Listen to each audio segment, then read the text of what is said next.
अभी 10-15 मिनट पहले मेरा रजिस्ट्रेशन का आया कि ऑस्ट्रेलिया के लिए भी मैं रजिस्टर्ड नर्स हूँ अभी लोने का। मैं मानता हूँ 5 साल हो गया, 10 साल हो गया, बाहर से काम करके आना चाहिए क्योंकि एक तो एक्सपीरियंस बढ़ता है, बाहर एक अलग एक्सपोज़र मिलता है। इसके अलावा पैसा मिलता है जो कि एंट्रेंस के लिए थोड़ा टफ है। खर्चा भी ऑलमोस्ट सेम ही है दोनों का। पर मेरे को न्यूज़ीलैंड जाना था, यूके मतलब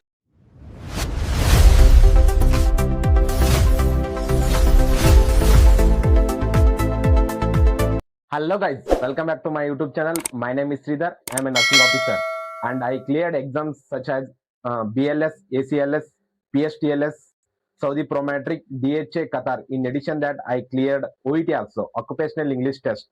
मैं ऑक्यूपेशनल इंग्लिश टेस्ट किया था मेरा भाई का साथ, गौरव भाई का साथ, और मैं एक्चुअली फर्स्ट टाइम में नहीं क्लियर क्लियर किया और सेकंड टाइम में क्लियर किया मैंने। बात तो सही और है। मैं एक्चुअली यूके बारे में ट्राई किया था। यूके वो अभी रिक्रूटमेंट नहीं होगा, वो स्टॉप किया। और मेरा फ्रेंड अभी न्यूजीलैंड प्रोसेस कर रहा है, उसका बारे में पूछ लेंगे क्या क्या न्यूजीलैंड प्रोसेस है और उसको क्या मोटिवेशन लगा न्यूजीलैंड जाने के लिए, और कौन सा एग्जाम क्लियर किया जाने के लिए आफ्टर ओईटी, सब पूछ लेंगे। ठीक है। गौरव, आपका इंट्रोडक्शन बता दीजिए और क्या आपका मोटिवेशन क्या क्या है, क्या क्या किया है, सब अभी बता दीजिए थोड़ा। नमस्ते, मेरा नाम गौरव, मैं वेस्ट बंगाल से हूँ। मैंने 2 साल का नर्सिंग जॉब किया हूँ आईसीयू में इंडिया में। तो उसके बाद जब मैं जॉब कर रहा था उसी टाइम मैं यूके के बारे में सोचा था जाने के लिए, क्योंकि उस टाइम सब जा रहे थे ना, यूके जा रहे थे, अब्रॉड जा रहे हैं। वो सस्ता भी था, ईज़ी भी था, जल्दी भी प्रोसेस होता था। तो यूके का प्लान करके मैंने ओईटी के लिए जॉइन किया था। तो मेरा फर्स्ट टाइम पे ओईटी निकला था, ऑल भी आया था, रीडिंग, लिसनिंग, स्पीकिंग, राइटिंग सब में भी आया। तो मेरा प्लान तो यूके का था, जब मेरा रिजल्ट आया तब तक यूके का वैकेंसी बंद हो गया था। पहले वो लोग लेता था, उस टाइम वो लोग स्टॉप कर दिया था। तो मेरे पास यूरोप का बाकी जो कंट्रीज है उस टाइम चालू था उस टाइम वो सब। तो वो सब पे खुला हुआ था, न्यूजीलैंड था, ऑस्ट्रेलिया था, ओईटी के बेसिस पे। इसके अलावा मतलब सऊदी जाना है तो उसका तो दूसरा जॉब है, मतलब एग्जाम है जो भाई कर रहा है अभी सऊदी के लिए। दुबई के लिए भी उधर का अलग एग्जाम है, जर्मनी जा सकते हैं। पर मेरे लिए ये सब यूरोपियन कुछ कंट्री था और न्यूजीलैंड ऑस्ट्रेलिया था। तो मैंने, क्योंकि मेरे को थोड़ा डर लग रहा था क्योंकि यूके का वैकेंसी बंद हुआ था, तो बाकी जो यूरोपियन कंट्री है वो भी बंद हो सकता था। तो इसलिए मैंने उसी टाइम न्यूजीलैंड के लिए प्रोसेस स्टार्ट किया, रिस्क नहीं लिया उस वक्त। अभी तो आयरलैंड वगैरह भी बंद हो गया, उतना नहीं चल रहा है वैकेंसी, बहुत कम ही निकल रहा है। तो मैंने उसी टाइम न्यूजीलैंड में क्लिक किया और मेरे को अराउंड 1.5 साल, 1 साल 1.5 साल लगा पूरा प्रोसेस करने में। अराउंड ओईटी के बाद भी 4 एग्ज़ाम रहता है टोटल।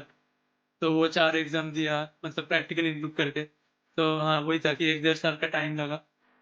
बहुत टाइम लगता है, थोड़ा यूके जाते हैं तो 1 महीने में ओईटी के पास हो जाता है। बस उधर हॉस्पिटल से कनेक्शन करना होता है। पर इधर आने के लिए मेरे को 1 डेढ़ साल लगे बस, मतलब रजिस्ट्रेशन आने में। अभी तो उसके बाद मेरे को इंटरव्यू ढूँढना है, जॉब है, वो सब अलग है। बट एक तो मेरा न्यूज़ीलैंड का हो गया और फॉर्चुनेटली मैंने मतलब जो मेरा रजिस्ट्रेशन था उसको मैंने ऑस्ट्रेलिया में भी कन्वर्ट कर लिया। अभी 10-15 मिनट पहले मेरा रजिस्ट्रेशन का आया कि ऑस्ट्रेलिया के लिए भी मैं रजिस्टर्ड नर्स हूँ अभी। तो वही ओके, है। कंग्रेचुलेशन गौरव।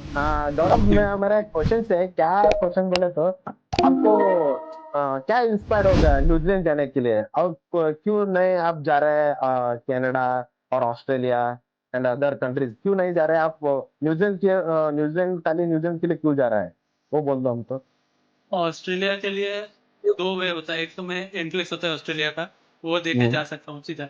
दूसरा है कि जैसे कि मैंने न्यूज़ीलैंड का रजिस्ट्रेशन लिया, इसको मैं पोर्ट करवा सकता हूँ ऑस्ट्रेलिया के लिए, जो अभी मैंने किया, अभी जो प्रोसेस मैंने फॉलो किया।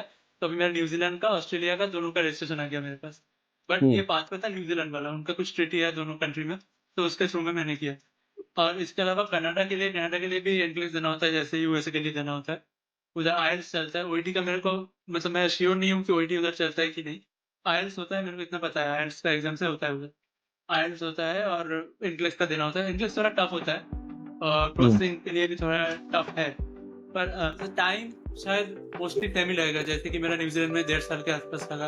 अभी इंटरव्यू लगाऊँगा, ऑलमोस्ट टाइम सेम ही लगता है। पर मैं जब उस टाइम सोच रहा था मेरे को लगा था उससे जल्दी हो जाएगा, क्योंकि उधर 2 साल लग जाता है ऐसे सोच के। पर मैं अभी बोलूँगा टाइम शायद दोनों का सेम ही लगता है, पर एंट्रेंस के लिए थोड़ा टफ है। खर्चा भी ऑलमोस्ट सेम ही है दोनों का। पर मेरे को न्यूज़ीलैंड जाना था, यूके मतलब यूएसए के लिए मेरा उतना इंटरेस्ट नहीं था, यूएसए कनाडा के लिए। मेरे को यूके का मतलब नेचर वगैरह मैंने देखा था, उधर का वर्क एनवायरनमेंट भी बेटर है, बहुत शांति वाला जगह है वो। तो मैं इधर ओके। चित्तरंजन की जगह में रहता हूँ, ये भी थोड़ा नेचर के अंदर है, तो न्यूज़ीलैंड उस टाइप का जगह है। तो मेरे को इसीलिए उधर जाना था। बराबर। मुझे एक एक्चुअली एक लोग मुझे कमेंट किया था, क्या कमेंट किया था बोले तो, उन्होंने बोल रहा है कनाडा के लिए ओईटी नहीं चाहिए करके अभी, ये सच है? अच्छा, ओईटी नहीं चाहिए, ये मेरे को जितना आइडिया है शायद वो इंग्लिश स्पीकिंग जो कंट्री है, सपोज कोई यूके में काम कर रहा है या फिर उधर का है और माल्टा का है, उन लोग जाएगा तो उन लोग के लिए नहीं चाहिए होता है, क्योंकि वो लोग ऑलरेडी इंग्लिश स्पीकिंग कंट्री से है। पर हम लोग ओके जाएंगे तो हम लोग को कुछ तो चाहिए होगा। हो सकता है कि 12th तक हम लोग को दिखाना होगा कि मैंने इंग्लिश मीडियम में पढ़ाई किया है, कुछ रिक्वायरमेंट रहेगा, मेरे को एग्जैक्ट नहीं पता, पर कुछ रिक्वायरमेंट्स रहेगा, क्योंकि कोई भी इंग्लिश कंट्री मूव करने के लिए आपको प्रोफिशिएंसी टेस्ट तो देना पड़ेगा कि आप यस, बोल सकते हो मैं इंग्लिश भी में। मैं भी सुना हूँ ओईटी और आईएलटीएस दे सकते हैं, हाँ, लेकिन बिना ओईटी और आईएलटीएस नहीं जा सकते है ना, क्योंकि नहीं कुछ यूरोपियन देना होगा, कंट्रीज है। कुछ हाँ, फायदा तो कुछ देना होगा। कुछ देना है, ठीक है। अभी कुछ अभी नया रूल भी आया होगा तो उसके लिए कुछ तो ब्रिज कोर्स या फिर कुछ रहा होगा, कि हाँ कुछ हाँ तो क्राइटेरिया होगा कि इंग्लिश किया है, इंग्लिश पता है, वो प्रूव करने के लिए। ठीक है। थोड़ा वो क्या क्या लाइसेंस और एग्जाम के बारे में थोड़ा बताए ना, कौन सा हाँ, एग्जाम है, पहला कौन सा लाइसेंस देना है हमें, कैसे कैसे अपलोड करना है, पहला वो बोल दो, बाद में एग्जाम के बारे में बोल दो। हाँ। तो पहले मैं पूरा प्रोसेस बोलता हूँ। मैं जब ओईटी हाँ, कंप्लीट किया, मैंने उस टाइम अप्लाई किया, मतलब सीजीएफएनएस बोल के उस टाइम एक ऑर्गेनाइजेशन था, यूएस बेस्ड ऑर्गेनाइजेशन है, प्राइवेट कंपनी है, वो वेरीफाई करता है डॉक्यूमेंट्स। वो आप मतलब जो अमेरिका के लिए जाता है, कनाडा के लिए जाता है, न्यूजीलैंड हो गया, ऑस्ट्रेलिया, कोई भी जाता है तो सबको सीजीएफएनएस करवाना पड़ता है। वो लोग वेरीफाई करके देते हैं कि आपका डॉक्यूमेंट सही है। तो अभी वो नाम चेंज हो गया, अभी ट्रू मेरिट बोल के कोई कंपनी आया है सीजीएफएनएस की जगह, बट वही सेम चीज है, एड्रेस भी उनका सेम ही है, नाम बस बदला है। तो वो ऑर्गेनाइजेशन के पास हम लोग को पहले डॉक्यूमेंट्स भेजना होता है कि वेरीफाई कर दो मैं न्यूजीलैंड के लिए प्रोसेस करने वाला हूँ, या फिर जो जो भी कंट्री में जाएगा यूएसए के लिए जाने वाला हूँ, तो मेरा डॉक्यूमेंट्स वेरीफाई कर दो। तो मैंने जैसे कि मेरा जितना भी पासिंग सर्टिफिकेट था, डिग्री सर्टिफिकेट हो गया, एक्सपीरियंस सर्टिफिकेट हो गया, और वही सब ट्रांसक्रिप्ट हो गया, ये सब मैंने भेजा था। बीएससी का सिलेबस हो गया, क्योंकि वो लोग सिलेबस भी चेक करते हैं कि उनके साथ जो भी कंट्री से आ रहा है कंपेटेबल है कि नहीं सिलेबस। और अब जैसे कि हॉस्पिटल में, मतलब कॉलेज में जब हम लोग थे इंटर्नशिप किया था, कितना आवर्स का इंटर्नशिप था, वो भी क्लिनिकल आवर भेजना होता है, वो सब ट्रांसक्रिप्ट में रहता है। जैसे कि हम लोग का जो यूनिवर्सिटी ट्रांसक्रिप्ट था उसमें नहीं था आवर्स, तो मतलब मेरे को कॉलेज में बोल के वापस लिखवाना पड़ा था, तो वो लोग दे देते हैं इन्फॉर्मेशन, वो कुछ इशू नहीं है, ये सब सीजीएफएस वेरीफाई कर देता है। और जो वर्किंग एक्सपीरियंस हम लोग को देना पड़ता है न्यूजीलैंड का हिसाब से, वो क्राइटेरिया है 1800 आवर्स, जो कि इंडिया के हिसाब से देखा जाए तो 10 मंथ्स के आसपास आ जाता है वो एक्सपीरियंस, क्योंकि हम लोग का इधर 48 आवर्स से ज्यादा हम लोग मतलब वीकली काम करते हैं इधर, तो वो हम लोग को 10 मंथ्स के अराउंड, 9 मंथ्स 10 मंथ्स के अराउंड 1800 आवर्स आ जाता है। तो वो मैं उस टाइम तो मेरा मोर देन 1 ईयर हो गया था, तो वो सब मैंने डॉक्यूमेंट्स भी उधर भेज दिया था, तो वो लोग वेरीफाई सब कुछ कर दिया था। और वेरीफाई करने के बाद वही लोग, मतलब उस कंपनी से न्यूजीलैंड मेरा जितना भी डॉक्यूमेंट्स है भेज दिया था न्यूजीलैंड नर्सिंग काउंसिल को। तो वेरीफाई होने के बाद अराउंड मेरे को 3 to 4 मंथ्स लगा था केस मैनेजर मिलने के लिए न्यूजीलैंड की तरफ से।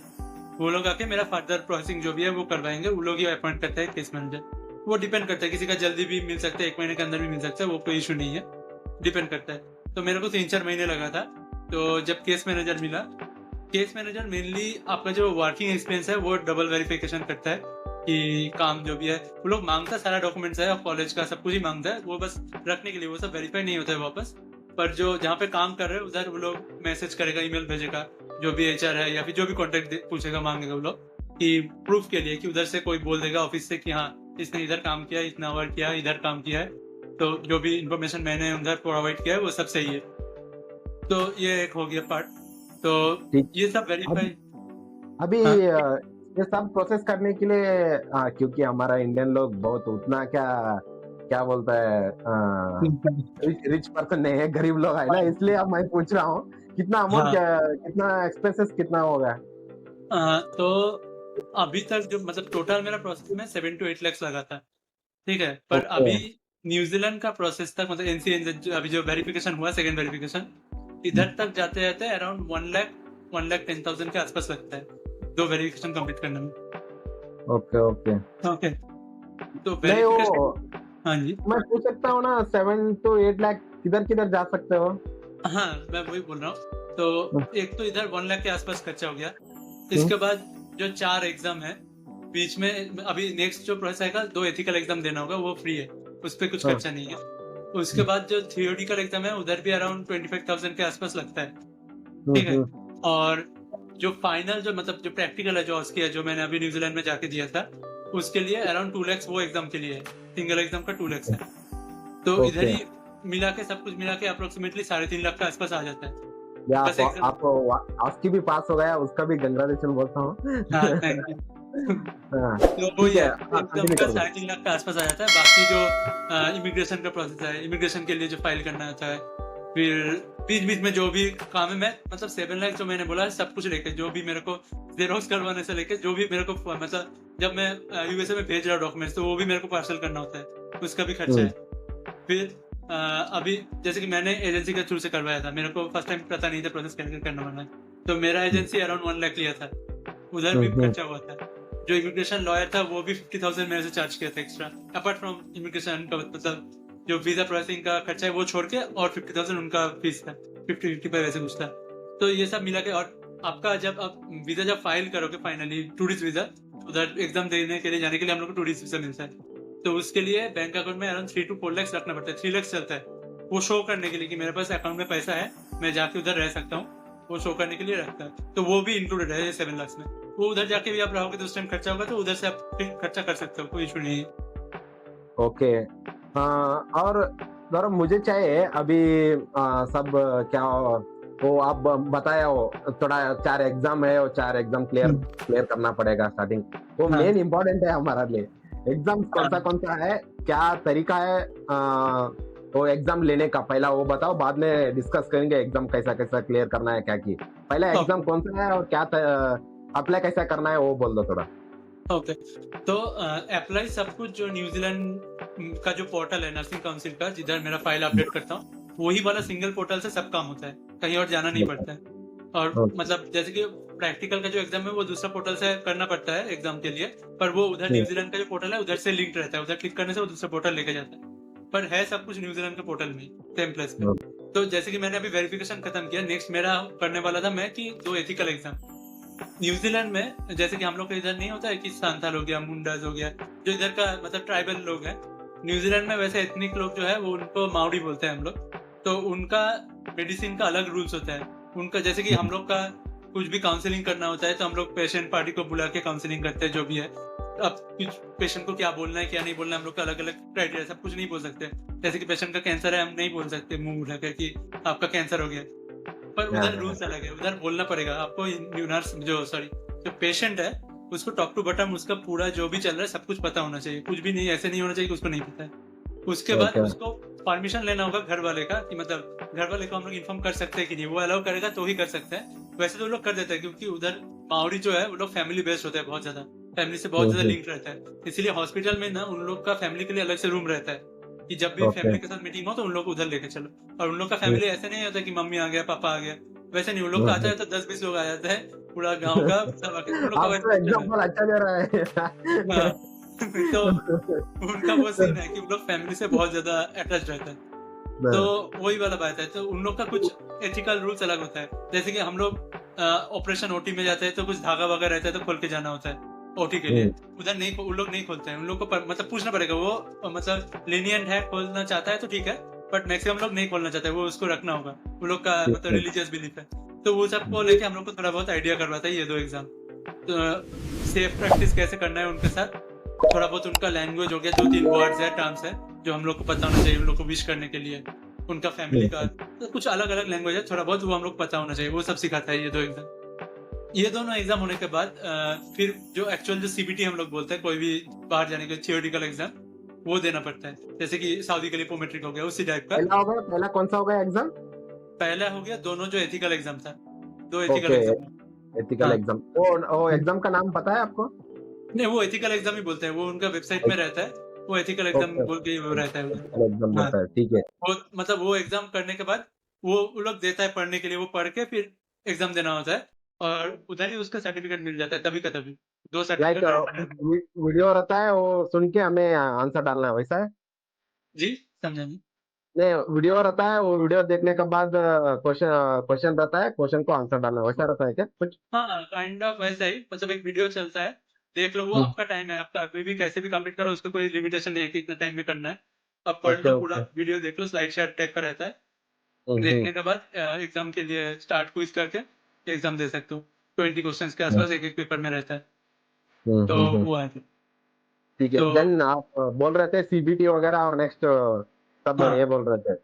हाँ, तो नेक्स्ट जो सीबीटी का एग्ज़ाम है उसको हम लोग आईक्यूएन बोलते हैं, हम्म, इंटरनेशनल क्वालिफिकेशन फॉर नर्सेस, इधर ये हम्म, टर्म है। तो वो सीबीटी जैसा सेम है, 20 क्वेश्चन रहता है, मैथमेटिकल रहता है, जो ड्रग कैलकुलेशन वगैरह, और बाकी नॉर्मल जो नर्सिंग का क्वेश्चन रहता है। पर जो ये 20 क्वेश्चन है, ये 20 में ये है कि 20 का 20 ही आपको मतलब फुल मार्क्स लाना है। इधर आप फेल नहीं हो ओके। सकते। बाकी का जो हाउ है अबाउट। उसमें मार्क्स अप डाउन हो सकता है, जो मेडिकल जो क्वेश्चंस है, पर न्यूमेरिकल्स पूरा खत्म होना चाहिए। तो ओके। ये एग्ज़ाम देना होता है। फिर ये भी विदिन मतलब एग्ज़ाम खत्म होने के बाद 1 से 2 घंटे के अंदर रिज़ल्ट आ जाता है उसका भी, कंप्यूटर बेस्ड है। कंप्यूटर बेस में।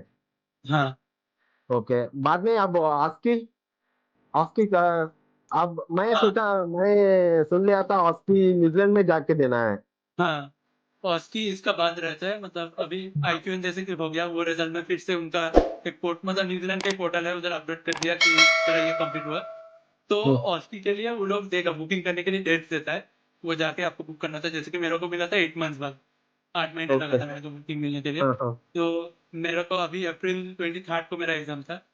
तो हम्म, अप्रैल मेरा भाई का दोनों का एक साथ ही एग्ज़ाम था, दोनों का same date, same time. Okay. हाँ, हाँ, तो वो आपको भी पता अच्छा हो होगा गया भाई तो। उनके साथ आप भी क्लास किए थे। हुँ, तो वही हम दोनों का same time, same date exam था। हाँ हाँ।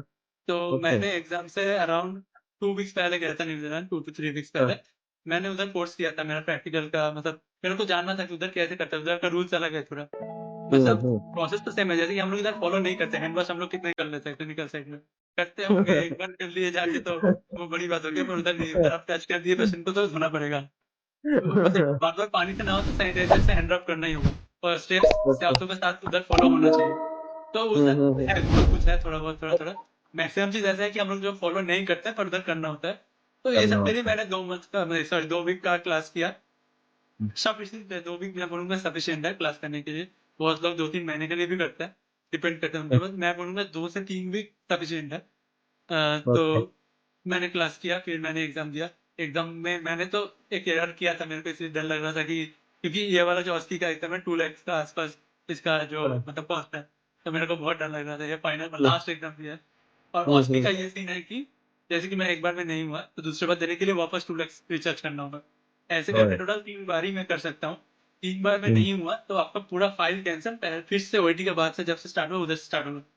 हो। तो और फिर भी मतलब वन टाइम 2 लाख लग रहा है, दूसरे टाइम फिर से 2 लाख, बहुत कॉस्टली ठीक है, है वो।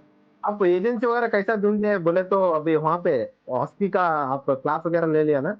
वो हाँ, कैसा ऑनलाइन में ढूँढ लिया है और कैसा आपको कुछ पता है? हम लोग का जो एजेंसी था, मतलब जो जहाँ पे हम लोग जो प्रोसेसिंग करवा रहे थे न्यूज़ीलैंड जाने के लिए, जो एजेंसी था, उन लोगों ने मेरे को ये वाला एजेंसी रिकमेंड किया था। तो ओके, हम लोगों इंडिया ने वाला थोड़ा एजेंसी बोल इंटरनेट रहे पे हैं आप? जाके, जी, वो इ इ इंटरनेट जाके हम लोग थोड़ा चेक कर लिए थे उनका बैकग्राउंड क्या है, ठीक-ठाक है कि नहीं। बट मेनली हुँ, हम लोग हुँ। का जो एजेंसी था, जहाँ पे हम लोग प्रोसेसिंग करवा रहे थे, वो लोग ही बोला कि ये वाला फलाना एजेंसी है, इधर जाओ, अच्छा एजेंसी है, वही बस था। ओ ओके, ओके। जाने के बाद एग्ज़ाम दे दिया, आप क्लियर भी किया अभी। हाँ, फिर ओके, अभी रिजल्ट भी आया आपका था। हाँ, ठीक है, और बाद में कुछ डायरेक्ट से आ गया कैसा वीज़ा देता है क्या जाने के लिए उधर? उन्होंने? हाँ, जैसे कि जाने के लिए हम लोग को टूरिस्ट पहले जब था, पहले कैब प्रोग्राम के थ्रू जाते थे सब। कैब बोल के हुँ, 1-2 महीने का उधर कुछ तो क्लास होता था, फिर उसके हुँ, बाद प्रैक्टिकल होता था, वो न्यूज़ीलैंड ही करवाता था। जैसे माल्टा में होता है, तो उधर जाके प्रोग्राम करो, फिर 6 महीने का शायद उधर रहता है। तो सेम विज़िटिंग टाइप कोर्स। का न्यूज़ीलैंड में था। तो हाँ, वो अभी हाँ, बंद हो गया। उस टाइम जब था, उस टाइम एक अच्छा था कि हम लोग को स्टूडेंट वीज़ा मिलता था। तो मैं ओके। जाके उधर रह सकता हूँ स्टूडेंट वीज़ा में, अराउंड 23 आवर्स में वीकली काम भी कर सकता हूँ, ऐसे कुछ-कुछ था। पर अभी वो बंद हुँ, होने के बाद से टूरिस्ट वीज़ा मिलने लगा। तो टूरिस्ट वीज़ा ओके। के लिए मेरे को कुछ वर्किंग राइट्स है नहीं। तो मैंने हुँ, जल्दी हुँ, से गया, एग्ज़ाम देके वापस आया, क्योंकि रहने का खर्चा है उधर। जितने दिन रहेंगे ओके। खर्चा आएगा। बहुत हाँ, कॉस्टली है हाँ, उधर हाँ। रहने का। ओके, तो कितना कितना खर्चा हो गया? बोले तो रहने अ, के लिए कैसा क्या-क्या हम लोग खर्चा